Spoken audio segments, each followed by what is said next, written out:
মাননীয় speaker, police সংস্কার নিয়ে যখন আমরা কথা বলি বা পুলিশের যে বিষয়গুলো, তৃণমূলের কিছু পুলিশের অনেক সমস্যা রয়েছে ইনস্ট্রুমেন্টাল। যেমন পুলিশকে যখন তদন্ত করতে পাঠানো হয়, ওই তদন্তের খরচ কিন্তু থানা থেকে দেওয়া হয় না, আর যেটা দেওয়া হয় সেটা কিন্তু অপ্রতুল। আমরা যখন পুলিশকে একটা কাজ করতে দিচ্ছি কিন্তু বাজেট দিচ্ছি না, পুলিশে একটা কালচার প্রচলিত রয়েছে, সেটা হচ্ছে ম্যানেজ করে নাও। এই ম্যানেজ করতে গিয়ে দেখা যায় পুলিশ দুর্নীতির বিভিন্ন কাজে তারা কনভেনশনালি জড়িয়ে পড়ে।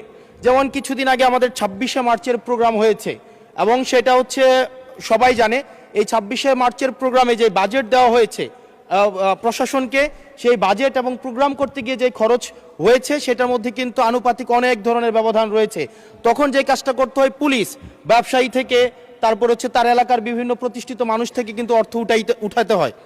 আমার মাননীয় স্বরাষ্ট্রমন্ত্রীর কাছে প্রশ্নটি হচ্ছে, এই যে পুলিশের যথাযথ বাজেট দেওয়া হবে কিনা, যাতে করে তাদের যে রুটিন ডেইলি অ্যাক্টিভিটিগুলো রয়েছে সেই ডেইলি অ্যাক্টিভিটিগুলো যথাযথভাবে তারা পরিচালনা করতে পারে, এবং তাদেরকে যেন ম্যানেজ করে নাও কালচারে যেন না যেতে হয়, এবং কোনো ধরনের দুর্নীতিতে যেন তাদেরকে যুক্ত না হতে হয়। ধন্যবাদ।